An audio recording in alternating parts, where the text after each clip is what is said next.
Hello friends. तो आज हम राजस्थान की परीक्षाओं में सभ्यताओं से रिलेटेड पूछे गए पूर्व एग्ज़ाम्स में पूछे गए प्रश्न व्याख्या सहित देखेंगे।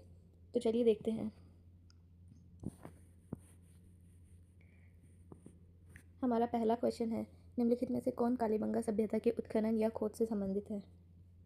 यहाँ 4 ऑप्शन दिए हुए हैं। कालीबंगा सभ्यता के उत्खनन या खोज से संबंधित नहीं है पूछा है, ये क्वेश्चन पे गौर करने वाली बातें नहीं है। अमलानंद घोष, बीबी लाल, बीके थापर, आरसी अग्रवाल। सही आंसर होगा आरसी अग्रवाल।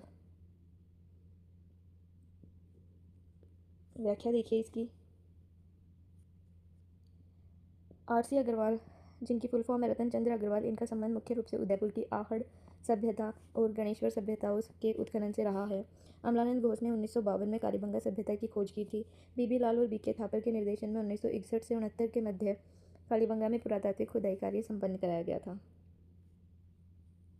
नेक्स्ट क्वेश्चन है, भीम डोंगरी, बिजक डोंगरी, महादेव डोंगरी का संबंध किस प्राचीन सभ्यता स्थल से है। बैराट, गणेश्वर, आहड़, कालीबंगा। राइट आंसर होगा बैराट।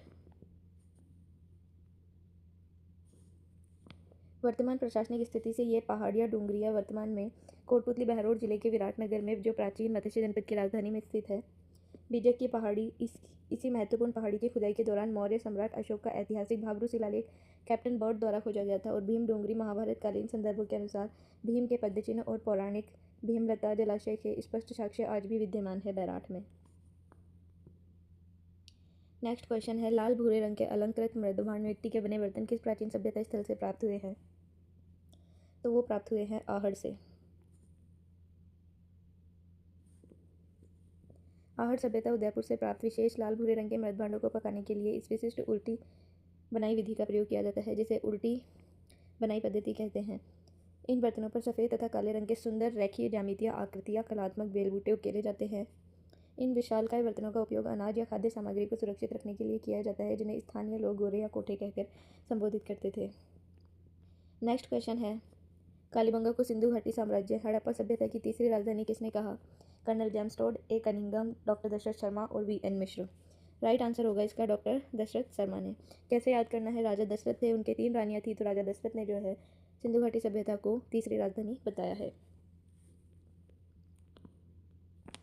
डॉक्टर दशरथ शर्मा, सुप्रसिद्ध राष्ट्रवादी इतिहासकार दशरथ शर्मा ने कालीबंगा की उत्कृष्ट समृद्धि, प्रशासनिक सुदृढ़ता एवं व्यापक पुरातात्विक साक्ष्यों के आधार पर इसे तीसरी राजधानी की उपाधि दी है।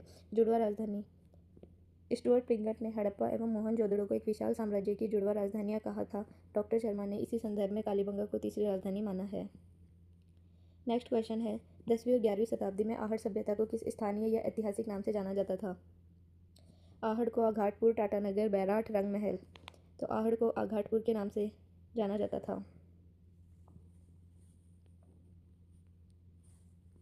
10वीं-11वीं शताब्दी के ऐतिहासिक ताम्रपत्रों एवं शिलालेखों में आहड़ को इसी गरिमामय नाम से संबोधित किया जाता था। आहट, आघाटपुर, धूलकोट आदि। ताम्रवती नगरी। प्राचीन समय में तांबा गलाने की भट्टियाँ तांबे के प्राचीन उपकरणों के कारण इसे जो है ताम्रवती नगरी भी कहा गया है। धूलकोट वर्तमान में स्थानीय निवासियों द्वारा आहड़ के विशाल पुरातात्विक टिले धूलकोट को मिट्टी का कोट या दुर्ग कहा जाता है, इसलिए इसे आघाटपुर, आघाट दुर्ग, धूलकोट, ताम्रवती नगरी आदि नामों से जाना जाता है। ताम्रवती नगरी आहड़ को कहा जाता है और ताम्र सभ्यताओं की जननी गणेश्वर को कहा जाता है।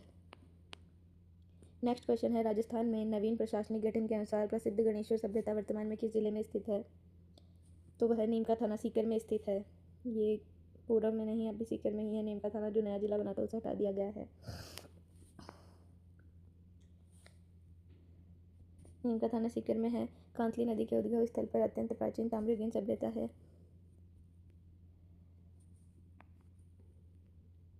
नेक्स्ट क्वेश्चन है, कालीबंगा सभ्यता की सबसे पहली खोज किसके द्वारा की गई थी।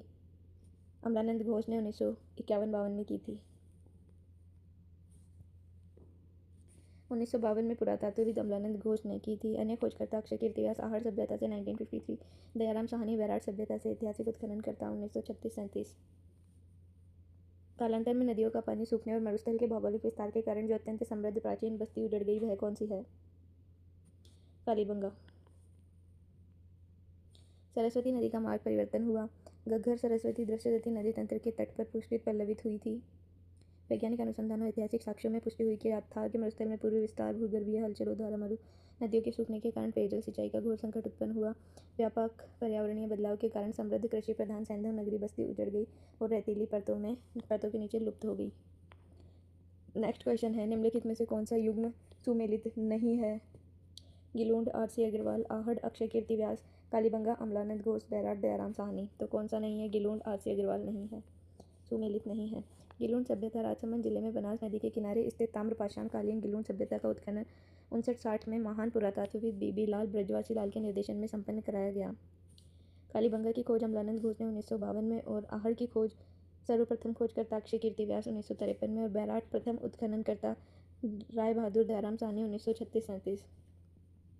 नेक्स्ट क्वेश्चन है, सम्राट अशोक का प्रसिद्ध भाब्रू शिलालेख और प्राचीन बौद्ध स्तूप मठ के अवशेष किस सभ्यता स्थल से प्राप्त हुए हैं? बैराट से। 1837 में ब्रिटिश अधिकारी जो कैप्टन बर्ड थे, उन्होंने बैराट की विजय डोंगरी में इस प्रशस्त शिलालेख की खोज की। इसमें अशोक की बौद्ध धर्म से त्रिरत्नों बुद्ध धम्म के प्रति गहरी आस्था स्पष्ट होती है। बौद्ध अवशेष बैराट में ईंटों द्वारा निर्मित गोल बौद्ध चैत्य, गृह मंदिर, स्तूप, बौद्ध भिक्षुओं के रहने के लिए मठों के स्पष्ट पुरातात्विक साक्ष्य मिले हैं। हैंसांग का चीनी यात्री हैंसांग ने अपने यात्रा वृत्तांत में बैराट के 8 बौद्ध मठों के सक्रिय होने का उल्लेख किया था। नेक्स्ट क्वेश्चन है, राय बहादुर दयाराम साहनी, नीलरत्न बनर्जी और कैलाशनाथ दीक्षित का संबंध किस सभ्यता स्थल से है? तो वह है बैराट से। बैराट विराटनगर सभ्यता 2 चरणों में इन्हें देखा गया है इसके इतिहास को। पहला चरण 1936-37 में राय बहादुर दयाराम साहनी के नेतृत्व में पहली बार सुव्यवस्थित पुरातात्विक खुदाई का कार्य प्रारंभ हुआ था और दूसरा चरण 1962-63 में नीलरत्न बनर्जी और कैलाशनाथ दीक्षित ने संयुक्त निर्देशन में पुनः उत्खनन कराया। ताम्रयुगीन सभ्यताओं की जननी माने जाने वाली गणेश्वर सभ्यता किस नदी के किनारे विकसित हुई? पहले तो ये क्वेश्चन पूछा जाता है कि ताम्रयुगीन सभ्यताओं की जननी किसे कहा जाता है, तो वह है गणेश्वर सभ्यता। और गणेश्वर सभ्यता कांतली नदी के किनारे सीकर जिले में स्थित है। गणेश्वर सभ्यता नीम का थाना सीकर जिले में अंतः प्रवाही नदी के उद्गम स्थल से निकली है। यहाँ प्रचुर मात्रा में तांबे के प्राचीन उपकरण उत्कृष्ट ताम्रपत्र मिले हैं। बेड़च नदी, आयर नदी के तट उदयपुर जिले में। आहड़ सभ्यता विकसित हुई घग्गर नदी से जो है। कालीबंगा सभ्यता हनुमानगढ़ में और बाणगंगा नदी से। बैराट सभ्यता जो कोटपुतली, बहरोड, जयपुर क्षेत्र में आती है।